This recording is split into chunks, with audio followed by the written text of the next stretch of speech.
The bloody attack by Somali Islamist militant group Al-Shabaab on the Westgate shopping mall in the capital of Kenya has added a name to the list of major international terrorist threats.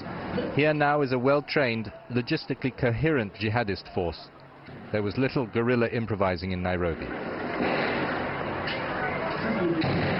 Al-Shabaab's protracted cross-border raid from Somalia into Kenya confirms fears of increasing instability in the Horn of Africa region.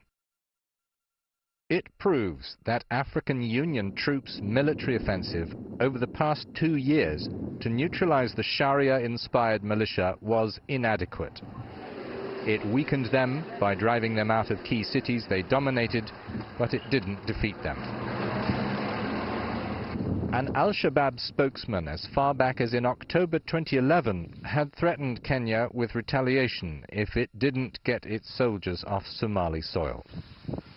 He said, "We the Mujahideen, we say to the Kenyan government, have you thought of the repercussions of the war against us? We are far more experienced in combat than you." The Kenyans had moved against the jihadists after mounting violence that has made international relief distribution nearly impossible and has also been used to cow both other Muslims and Christians in a bid to impose a strict interpretation of Islamic law. The Westgate Mall assault further confirms that leader Ahmed Godan has emerged the winner from an Al-Shabaab internal power struggle. That pitted partisans of concentrating fighting inside Somalia against those in favor of carrying it outside its borders. The group appears to have been consolidated. It is an offshoot of the Islamic Courts Union, which fought Somalia's transitional federal government. Although beaten in 2006, Al-Shabaab leaders vowed to wage guerrilla war against those they branded enemies of Islam.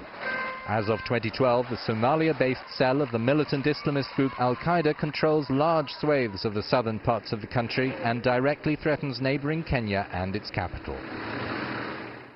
Valentina Soria, security analyst with IHS Jane's Information Group, thanks for joining us. Thank you. Al-Shabaab has shot to the world's attention. The scale and the organization behind the Nairobi attack proves a certain sophisticated planning and capacity.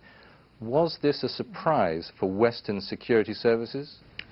Well, I think that to some extent, yes. I think that there has been a sort of complacency maybe on the part of maybe Western security services and then Kenyan authorities as well, in terms of the actual capability that Al-Shabaab was left with. I mean, after most recently, being pushed out of, most of Somalia, the main cities in the country, I think that maybe there was an underestimation of the threat in terms of the actual capability that the group still had, both in terms of manpower, but also in terms of technical capabilities. I think it's important to point out that the target itself was a soft target. So by definition, maybe it wouldn't have taken too much in terms of, actually breaking in as such. I think the security measures around the complex weren't particularly have to be, to the task of, really defending it properly. So in that sense, it wasn't as, sophisticated as an attack on a more, secure, location could have been. What does it say about the Kenyan security services that the attack and the siege dragged out for 4 days with so much bloodshed? How do you find they responded? Should they have seen something like this coming? I suppose that the extent of, how long the attack really went on may have taken maybe even the group by surprise. I suppose that the aim was really to, of course, to carry out the attack in a very spectacular way. But I would suggest that, even the group itself didn't expect to actually last that long, and maybe that Kenyan group troops would have, Kenyan security forces would have, moved in maybe quickly than they did.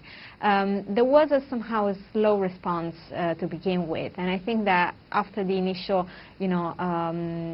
arrival of troops and security forces, I think that somehow they tried to, take time to try really to see even if there was any chance of, negotiating with the militants for the release of the hostages, because at that point, there were several hostages still, with the militants. Myths or propaganda are already being circulated about possibly British or American nationals being in Al-Shabaab. What does this tell us about the group, that it's going global?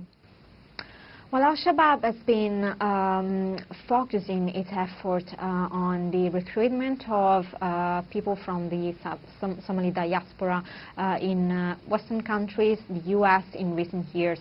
In the past 2-3 years, they've really stepped up this kind of, recruitment campaign, and that is, pretty well demonstrated by the propaganda strategy that they've adopted. So really issuing, for example, videos on on their activities in English. Very, very sophisticated propaganda machine behind their activities. Valentina Soria, analyst with Jane's Security. Thank you.